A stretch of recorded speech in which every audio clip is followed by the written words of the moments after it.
Hello, this is Dale Matthews. It's Inside News, and here's Mike Jones as well. Hello, Mike Jones as well. Good evening, Dale Matthews. In addition to Mike Jones? Yes. Right. So we are trying to identify for you things that we think that you need to know so that you have an idea of what's actually going on around here. It's day 384 or something of KJO not reporting the news, not telling you what's going on. They don't care to tell you, whatever. And a little bit of news coming out of the Daily Courier and very little out of the IV News. So tonight we're going to start with something I think is pretty important. Jim Goodwin, not Peggy Goodwin now, Jim Goodwin, no relationship as far as I know. He's a quadruple threat, as well, or there's four good things about him, whatever your point of view is. One, he's a Grants Pass city councilor, Jim Goodwin. Number two is he works for the county. In corrections, that's right. Right. Number three is he's a stalwart of the pro-levy crowd. And number four is he is also a member of LPSC, the Local Public Safety Coordinating Committee. On some of these things, only some of them he shares in common with Lily Morgan, and even fewer things than Dan DeYoung. But he got up at the weekly business session on Wednesday and wanted to make sure that people know what actually happened, according to Jim Goodwin, at the LPSC meeting, where the legislators came in and said, we're not going to sign this thing. This is not a good idea. So here, we're going to start tonight's show with this. Here's Jim Goodwin explaining his point of view, and then some knowledgeable person, in my opinion, comes up afterwards and says, no, that's not quite right, Jim. Here we go. Jim Goodwin, 275 Central Avenue in Grants Pass. I'd like to speak this morning as a member of LPSC, not for that board, but just as one member. And there's been a lot said today about who may or may not have declared anything. And I think I can shed a little bit of light on the process. The Local Public Safety Coordinating Council was asked to convene to talk about whether or not this public safety or criminal justice crisis, whatever you might call it, exists. Now, several weeks ago, that board, who should be, and I don't think anybody would argue, is comprised of the subject matter experts in criminal justice in Josephine County. You have state police, district attorney. I mean, the list goes on and on. This is the group that, if this group doesn't know, I'm not sure who does. And as a matter of fact, it's a state mandate that counties have these LPSC, these coordinating councils, to discuss weighty issues like this. So a few weeks back, the council voted unanimously, I'm not sure what the board may or may not have done. I don't see the minutes from every meeting, but I do know what happened there. And we voted unanimously that a public safety crisis in Josephine County is either current now or is imminent. And that the imminency, I guess, is a discussion probably for a future time. But there's a lot of discussion that we didn't go into on whether or not that happens on June 30th of 2017, or whether we're in it right now. Depends on who you talk to, because the system right now is propped up. Josephine County certainly is not contributing everything that is being contributed to the system now, with the close to $1 million contract, the city of Grants Pass, the overly represented number of state troopers for a rural area in the state of Oregon. I heard the top cop from the state about a year ago at a public safety meeting in Pendleton, Oregon, and I can't use his exact words, but to paraphrase, he basically said he has more troops per capita in rural Josephine County than anywhere else in the state of Oregon right now. And so it's very hard for our group going forward to decide, where is that? Are we in it right now? Well, if it weren't for the added resources coming in, some would say yes, some might say no. But I just wanted to clarify that unanimously that board did make that vote. And I think that That's 3 minutes. that should play into the record here as we talk about the budget, whether this year or next year, however that plays out and however it's funded. That's how it happened through Leipzig. Thank you. Thank you. You know, and this is a funny thing. Before Bill comes up here, Dale, during that, when he was saying these things at the podium, both Dale and I, from different parts of the room, were giving Bill Hunker the hairy eyeball. Hey, like, are you hearing? And he was looking for us to be objecting too, because he was looking over in our direction and gave a little nod of recognition that clearly this was time to get up and clear the air as to the per capita numbers in rural parts of Josephine County. Well, this is why this artwork is over my shoulder, because this veil of deception. I mean, they ought to know. Well, they ought to know, but they're denying it. And this veil of deception is dropping everywhere we look. Is this really the best that they can trot out? I mean, this guy's gone 4 different things, and this is the best they can do? Apparently it is, and I got to tell you, just as with the makeup of the budget committee, I highly question the makeup of the Leipzig committee. This is a committee made up of people who are guaranteed to give you the outcome that is, you know, decided upon amongst the intelligentsia there, and that's the results that you're going to get. I mean, anyway. Apparatchiks. Here's what Bill Hunker had to say. I was looking forward to this.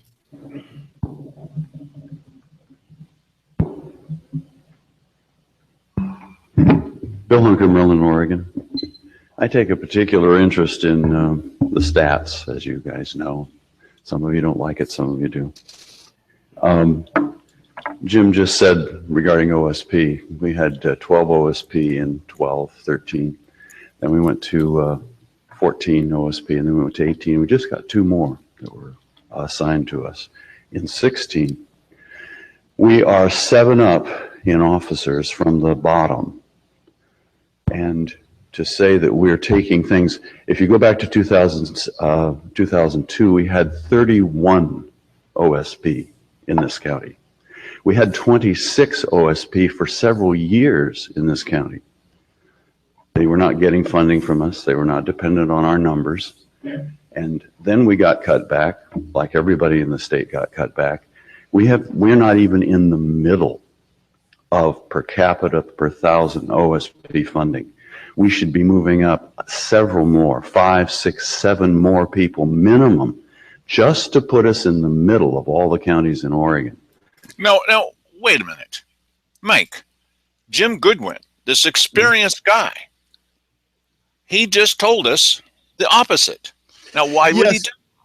I don't know if, you know, this top cop guy was giving him bogus information, or if he was intentionally deceiving.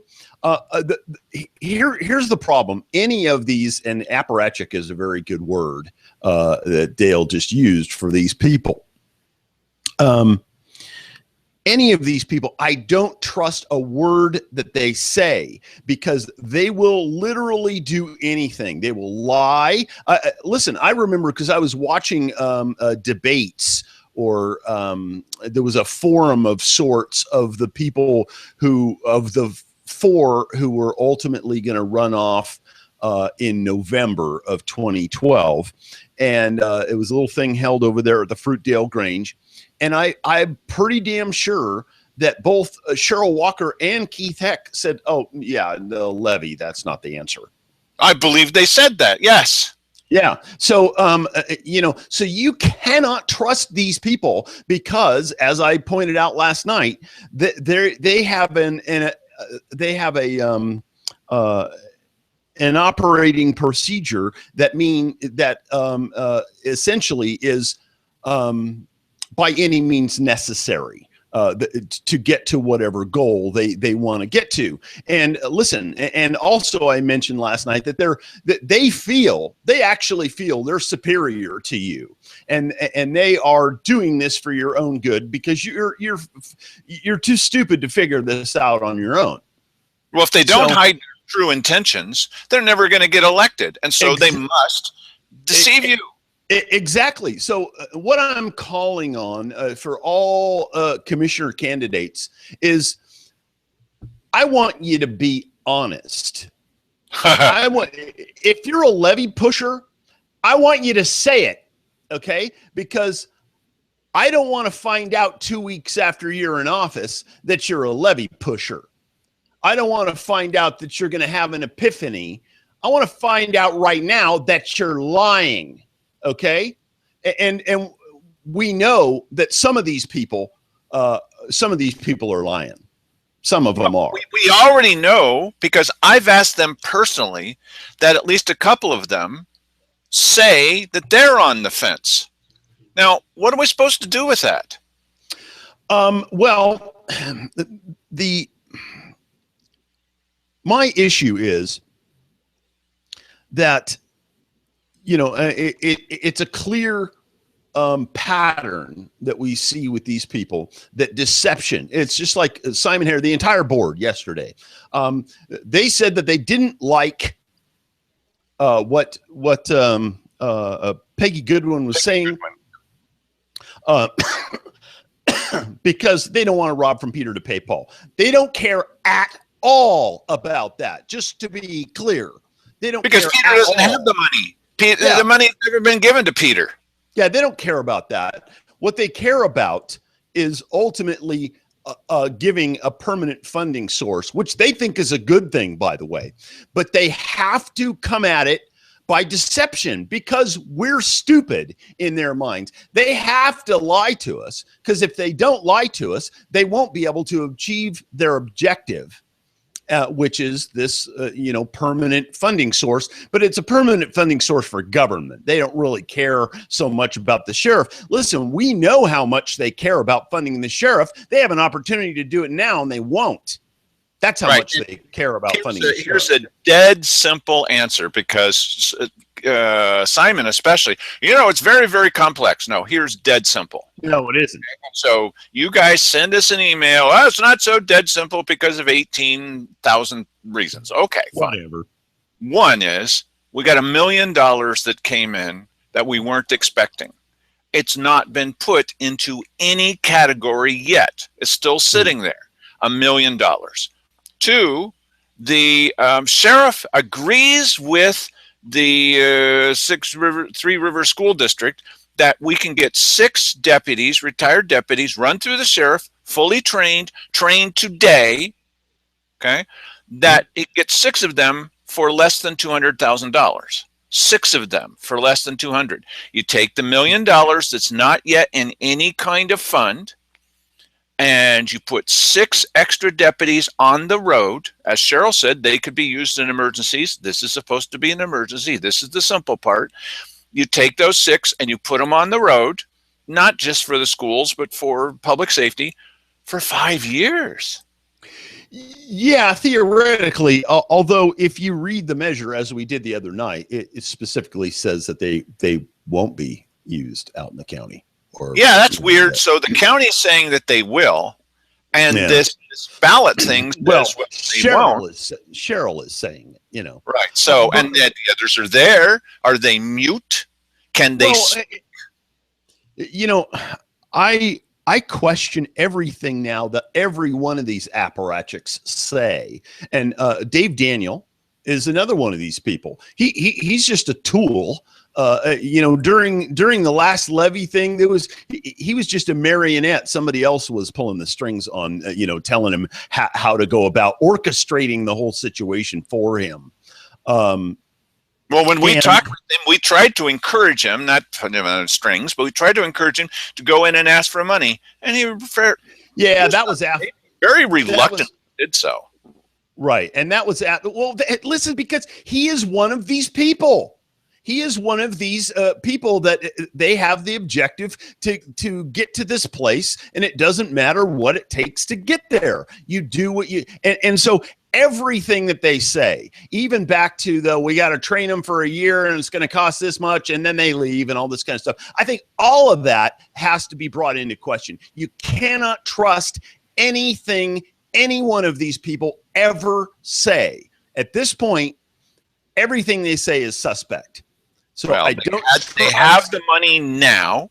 They voted not to spend it. And so that's it. That emergency is over. I don't trust them anymore. I think that this simple plan of putting some deputies on the road that have been trained, that will have radios supplied by the sheriff's department, that will have guns and train any extra training it needs supplied by the sheriff's department, that will be supervised by the sheriff's department. What more do you want? Yeah. Yeah. So the thing is that you need to watch from day one who these people are. And listen, I had no idea who Cheryl Walker was. I was a fledgling in my interest in local politics at that time. I had no idea. I didn't like her. Just from the first blush response that you get from somebody. I got the wrong energy back from her. She reminds me of Nancy Pelosi. That's the vibe that I get from her. So I just that her thing. No. First day she was in office. She said, "Yeah, I've changed my mind." What, she's given it a lot of thought now after being elected, and now, well, yeah, it looks like the levy is the only way to go.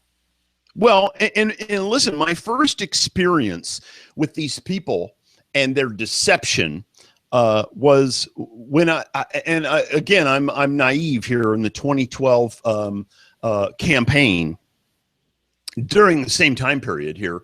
And I'm at an SOS meeting because I'm their audio guy. I just volunteered, brought my own stuff in, set it up, and was doing their audio every week. We were talking about different methods of funding, the sheriff's department, funding law enforcement.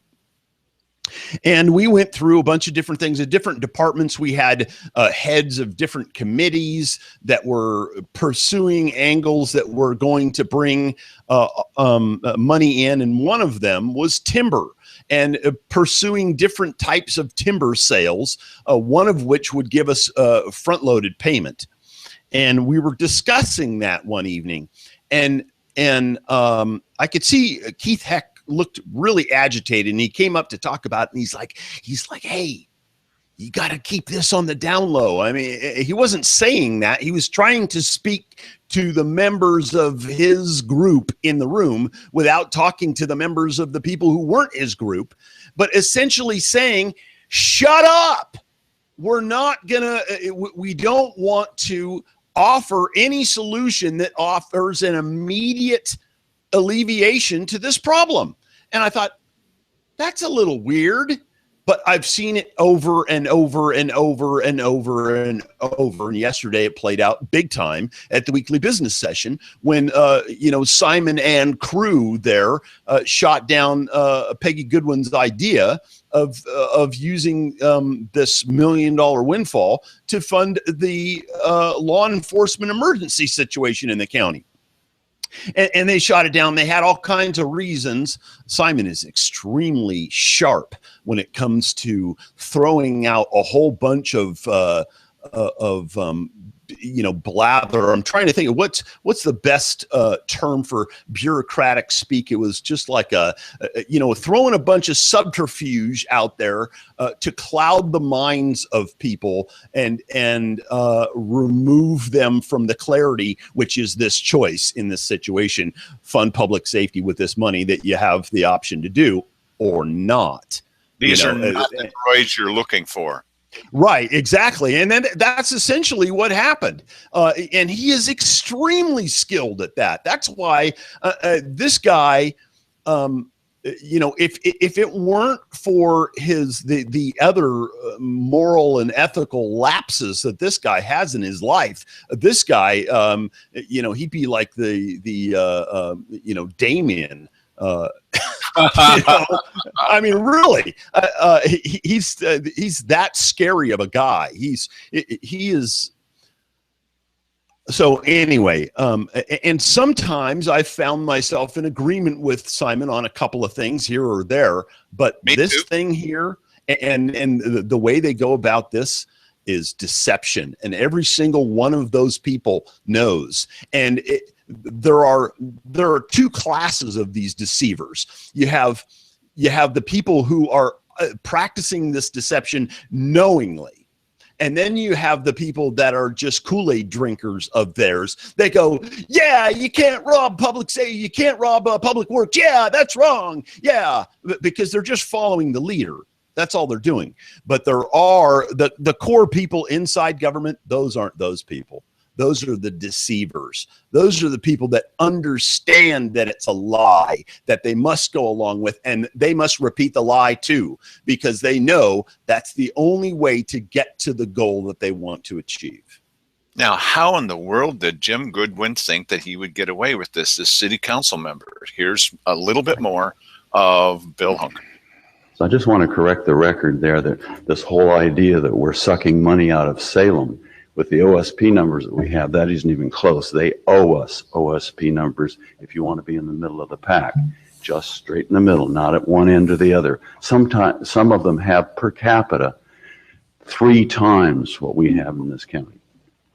So I just want to correct the record there. Also, I was at the Lipsick meeting where he was. The vote, the motion was 2 motions, and then they turned it into one because Lipsick could not agree that we had a public safety emergency now. And to get by that, they ended up saying, let's combine those so we can say we either have it now or it be imminent. I don't think anybody disagreed that if we don't get the funding in 17, that that's a public safety emergency. But there was no consistency that we were in a public safety emergency now. That's why they traded that vote around, and you were there and you remember that. So he said, if they don't know, who does? They did not know. They asked. They said, what is the funding that we should have to do this? And they could not answer that. Ryan Mulkins, the lawyer, Wally Hicks, they all tried to struggle with that and could not come up with that. So there is no, because we had a unanimous vote, the unanimous vote is if it was imminent. We can kind of all agree that if it's imminent, we have an emergency. That's not today. Thank you. So the main people pushing this at that Lipsick meeting were city council members. Yesterday, I went on the Bill Meyer show, and I indicated some things, because we try to change things up a little bit here. I'm there every Monday, and I try to point out some things that are happening at the Grants Pass City Council and how their intention at the moment is they're heading in the direction of putting us in 25 to 30 years of debt for up to $100 million. And so you better get working on your great-grandchildren, because they would be involved with this, of course. And so Bill Meyer had a hard time believing that even the Grants Pass City Council could be that bad. And so what he did is he put out an invitation to Roy Lindsay. Well, Roy's responded immediately, buddy, and he went on down to Medford this morning to make sure, yesterday morning, to be sure that he was there in the studio to answer anything that I brought up and to try to set the record straight. And so here is that record, and you can decide for yourself what a great job that Roy Lindsay did in explaining how I'm just wrong, you see. This Dale Matthews, this guy doesn't know what he's talking about. Obviously, you don't understand economic development, Mr. Matthews. I had a talk with Dale over at Bad County yesterday, and we ended up digging into a conversation that was happening over at the city of Grants Pass about urban development, or what is it called? The urban renewal. That's it. That's the term. And I was scratching my head over that because of all the cities here in Southern Oregon, along with Ashland. I actually thought that downtown Grants Pass had a great organic feel, and I was wondering just what actually is in the works right now to rework using tax incremental financing. I know it's how urban renewal ends up financing from people within the zone, as it were. Right. What is the current status of downtown Grants Pass, and where are we headed? In terms of the urban renewal, the redevelopment agency, we haven't looked at any specific projects yet. Mm-hmm. We're just looking at how do we finance something if we want to do something. Now, how is it that Roy Lindsay feels he can get away with this? This is one of their slides. We haven't looked at anything specific, you see. No, just these items. Yeah. But Mike, there's no specifics. Obviously, you don't understand what it is that they're saying. Well, apparently, Roy was maybe asleep during this meeting or something there. But I mean, we played back on this show, so I've seen this before. So I know that they are considering specific things. Now, this slide is why I say that it's a thin veil of deception. He can't even when he's live on the radio with Bill Meyer, he's still trying to tell him something which is simply not true. It's the only way they can push their agenda is to flat out deny that this list even exists. You know, I hate to believe that. I would rather think of Roy Lindsay that he was just getting old and that he forgot that he was at that meeting and those things were discussed. He was there. He was engaged. He was making comments. They cannot succeed unless they deceive you. Mm. It's the only tool they have left. They have to make up. They have to deny. Yeah, look at Wally Hicks. Wally Hicks says, well, you don't have that on tape. Yes, we do. No, you don't. Really? Dan DeYoung has to say, obviously, people who voted against that sales tax don't want law enforcement. That's not true. We played back person after person after person and said, we want law enforcement. Yeah. We just don't want your method of delivery here. But you said something here just a second ago. You said this is the only thing that they have left. It's the only thing they have.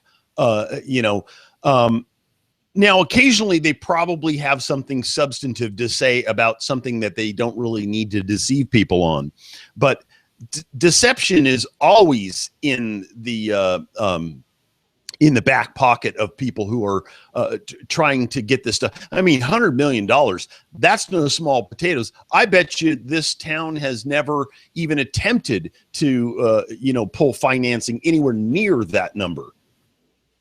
Well, they said the $50 million water plant was the biggest project in the history of Grants Pass, and that's $50 million. Yeah, I rest my case then. Well, this is up to $100 million. So here's more of the explanations from Roy Lindsay. When you look at over the 25-year period, the inflation rate and everything else takes it up to a yeah, Dale was talking about $100 million. I'm hearing $100 million. Right, but that's the maximum value over the 25 or 30-year period. So it's not $100 million in projects, $100 million in property value into the urban renewal district? No, that includes all the debt. Oh. Yes. Oh, that's just the debt. Oh, that explains it. Oh, wait a minute. I thought you were going to give me some good news. That includes all the debt. And you know what? Here's the horrible, nasty truth about these type of projects is they almost always go over budget. They'll almost always say, well, we needed 50 million, but we ended up at 78 million or something like that. These people should never be in charge of anything like that. They should never, ever. I mean, it's amazing to watch them paying attention to this. They are clueless. They have no idea what they're watching. They're none of these people, I think, is really that qualified to be up there managing the finances of a city such as Grants Pass. It's really bothersome. I'm not talking about a social conservative. I don't care what people do in their own home. It's up to them. And neither do most social conservatives. Don't care what you're doing in your own home either. What would a fiscal conservative even consider putting our city in debt for 25 to 30 years for up to $100 million? No way. Not a chance. Not a chance, especially in the middle of a public safety fiscal emergency. Where public safety fiscal emergency is number 3 on the list. Yeah, and a sports park. And theoretically, the water plant. And now, listen, I have to doubt everything that they said about the water plant.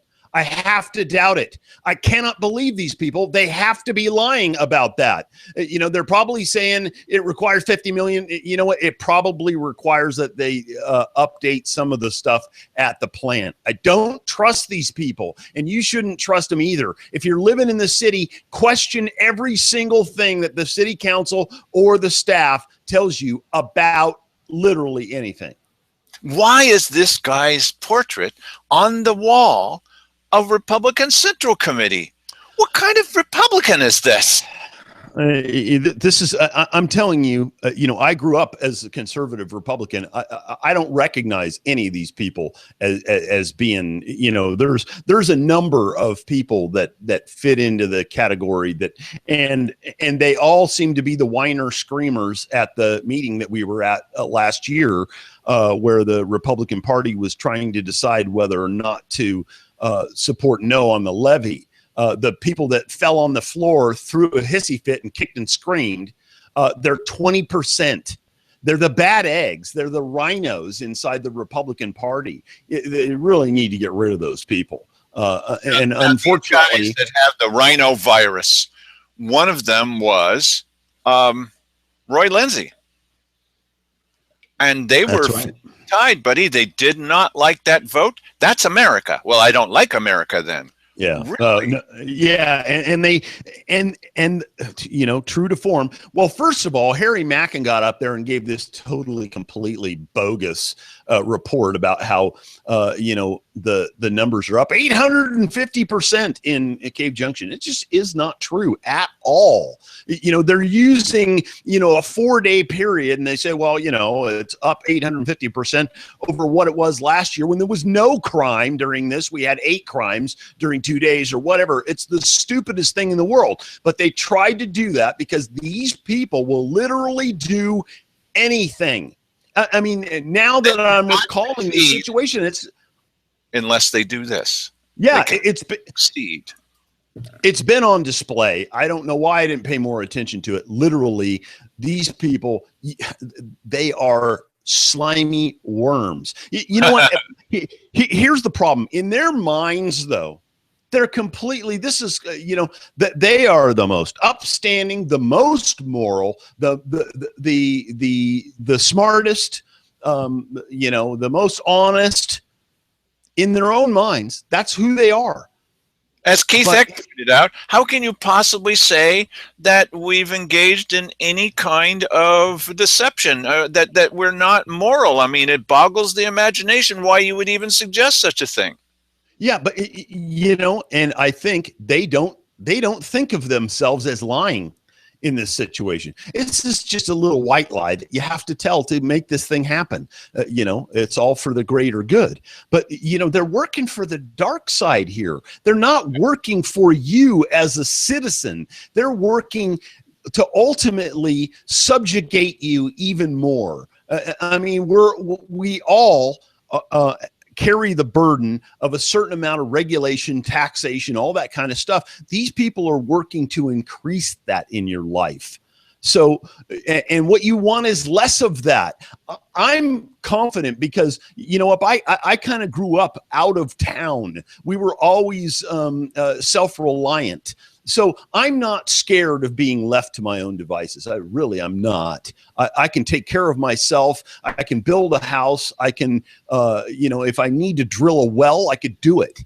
if I need to, I mean, I'm capable, and what I don't know now, I can learn easily if I need to do something to survive. And I think a lot of people in this county are like that. They're self-reliant, and they understand. Most of the people in the outlying parts of the county understand that they're on their own if something happens, and they have to be help from any other place. We're not going to get help.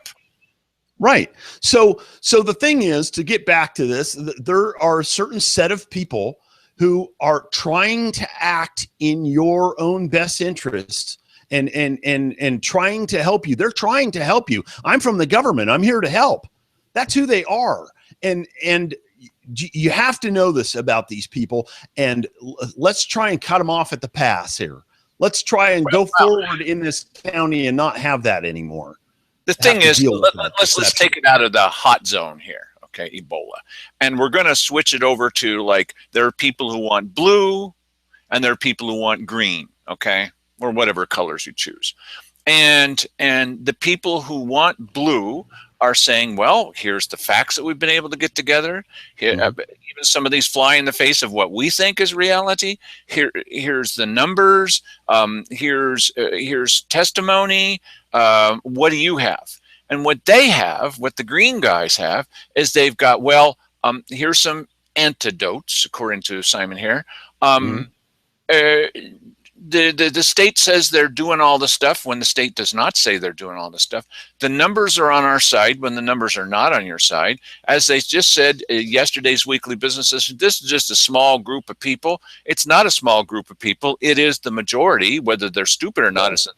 As they said in today's little backroom meeting, well, just a handful of people stopped this thing, this other project from happening. That wasn't just a handful of people.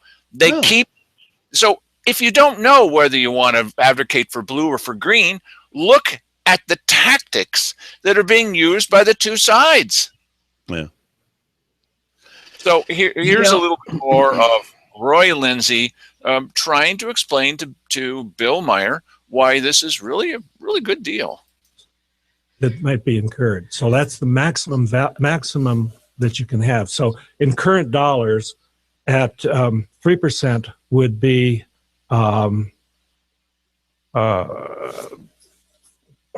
57 million, and at 3.5% growth rate would be 65 million. But the 3.5%, I think, is extremely aggressive. Right. Now, wait a minute. That's not what they said at that meeting, and he commented about it. They said at that meeting that 3.5% was just a tiny bit more. He's now saying that because, why would he say this? Because 3.5 takes you to over $100 million.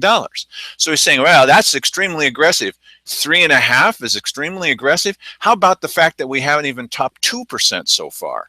So in that case, maybe it is, but that's not what they said at the meeting. This is why I got in so much trouble with the county commissioners about the Illinois Valley Airport Board, because I was reporting on what they said at that meeting and then what they said to the commissioners, and it was diametrically opposed. Well, you're not doing anything. I'm the secretary, and I'm recording all this. That's nothing. That's nothing. That's nothing. Because I was catching them in the middle of a danged lie again and again and again, and they don't like that comparison. This is what Roy Lindsay just did to Bill Meyer. Nice.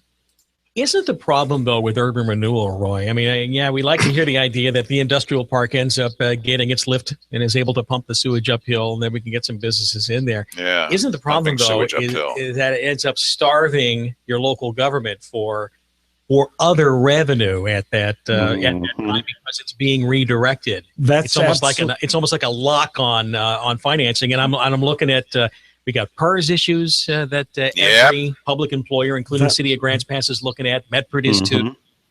And boy, is this a great time to be putting a hammer lock on revenue going into your city? It's the perfect time because they want to be sure they do it before the election. Hey, what the hell do they care? They're not going to be the ones paying for it. Right. You're going to be the one paying for it. They're going to have to float a bond, and that's going to be a part of your property taxes. Well, why should he care at all? But listen, Bill's bringing up some pretty good points. Listen, you're also already siphoning off a bunch of your money, throwing it down a rat hole for some other pie in the sky idea that you had. You know, if we could just release the free market on this area, you know, the government wouldn't have to do anything. The people will renew the urban environment themselves, you know, but our government doesn't believe in that. They're the only ones who have good ideas. So their good idea is to put a greater burden on you now so that, you know, you're going to have a harder time arriving in an affluent state than you would have if they didn't put this burden on you. So, and I understand a certain amount has to be paid for public safety and all the other services that you get. And listen, if you're fine with paying a higher amount, that's fine, but you better be checking this stuff that's going on. I have a stake in this because I own property in the city. I'm going to have to pay on that bond, and I don't like that idea. But if you live there, you actually get a chance to vote on whether or not, you know, these people who are making these decisions remain in their positions of power. And you should probably do that. I asked Bill afterwards, I said, so do you think it's a coincidence that they want to do this before the election? He said, no, of course not. Yeah, because you know what? Change is in the air, baby. You know, all over the place. Buddy, it sure is. Fiscal conservatives. What would two fiscal conservatives from the county commissioners do at a Grants Pass city council meeting? What would they say to these guys? They certainly can't change them in any way, but they might represent some of your points of view. Hey, this is not the time to be throwing all this money at things. Now's the time to save up a little bit. Fiscal conservatism. Exactly the thing that we have to look at, because you have to do a balancing act. Mm-hmm. What is the greatest benefit to the community over the long period? Yes, it does cap the revenue for 25 or 30 years, depending upon what you choose. Long time. It's a long time. And you got to be committed to this if you're going to do it. Absolutely. Should be committed. And you have to have a vision of basically, is it going to be worthwhile? Is it going to- Now, so do any of you believe, this is an unfair question, that the Grants Pass City Council has a vision of what the future should be that matches with yours? Well, they've been presented with a vision, you know, and I think those two things are a little bit different from one another.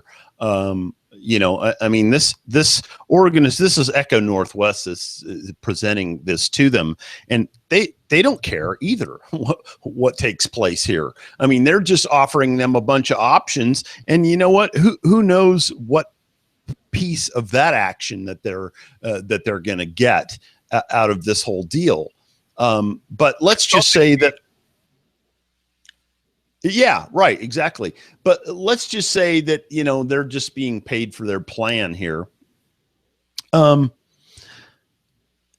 still don't have they don't have any stake. They're not paying into this themselves. You know, they're not even from here.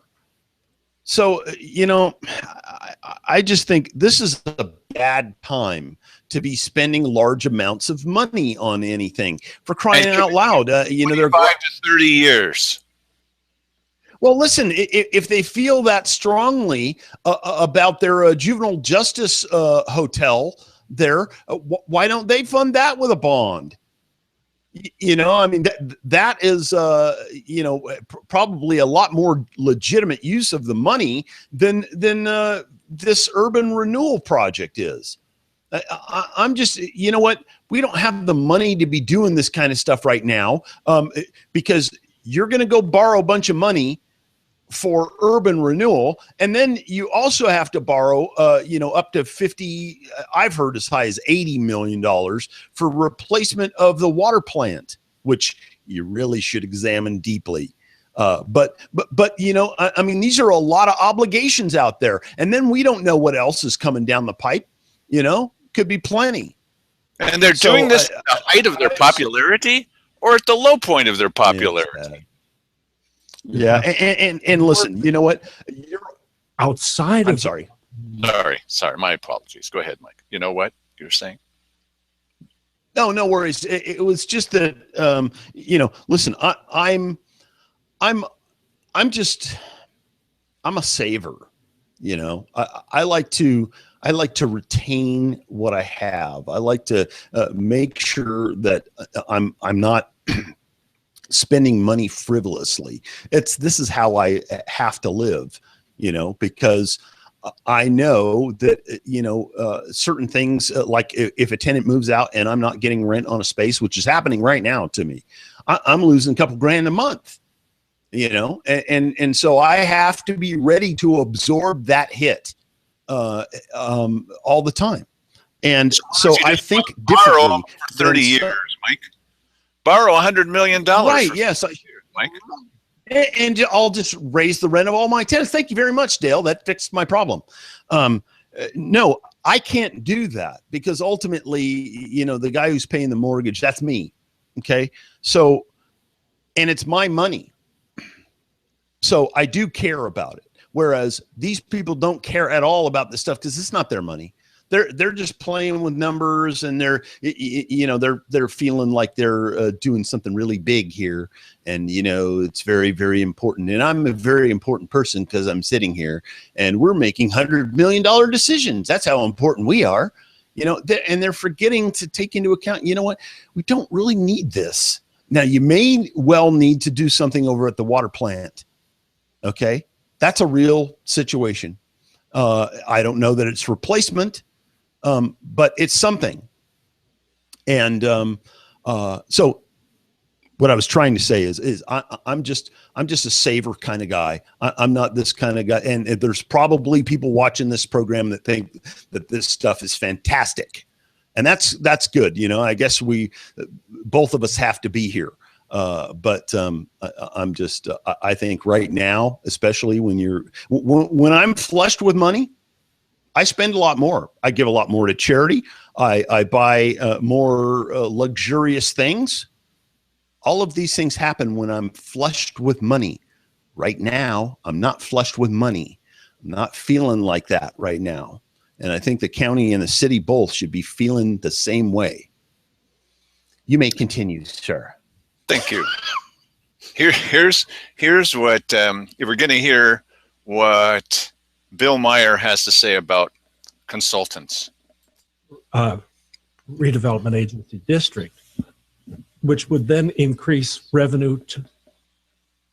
So you're looking about water's cast onto the property tax base out there, trying to grow it, a little more vibrancy. Right. And maybe we can stop talking about how we're starving over here in Grants Pass or Medford or any place else. Right, exactly. So the impact does not should not be just confined to the redevelopment agency district, the properties in that particular district.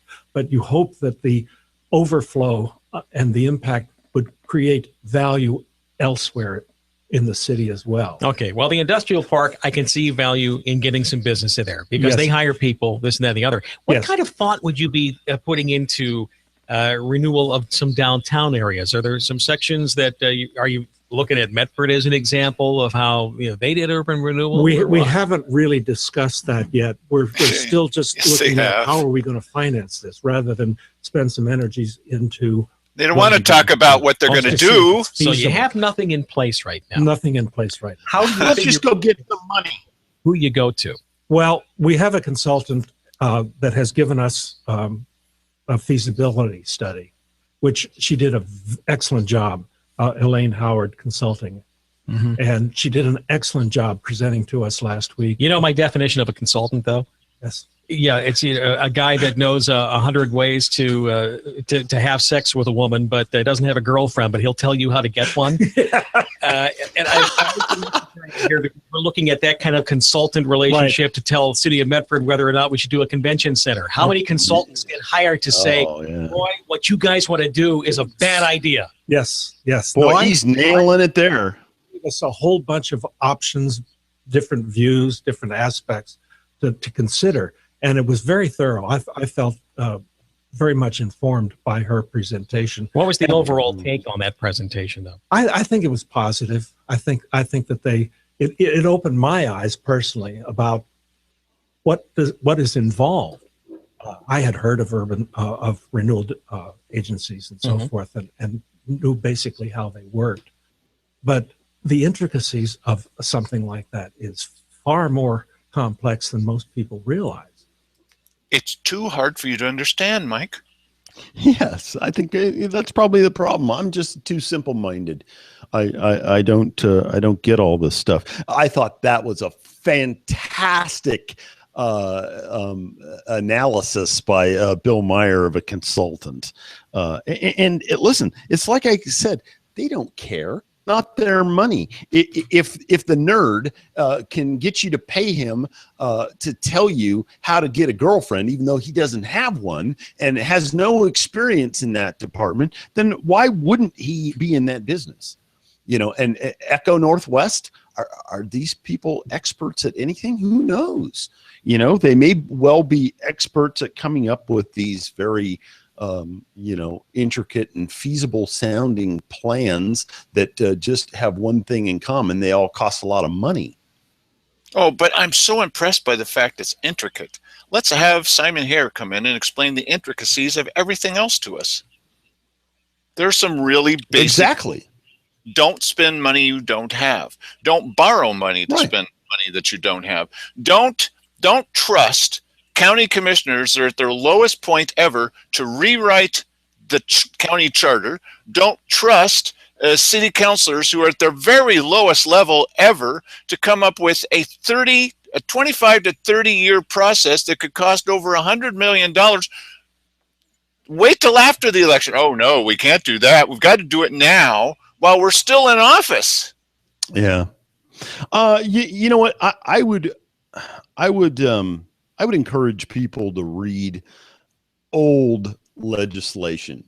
As a matter of fact, read the Constitution. Most of it consists of very, very simple. I mean, they went to great lengths to make it as simple as they could. Some of it is even a little bit too complex, but the Bill of Rights, especially, most of those in there are a couple of sentences to protect us from home.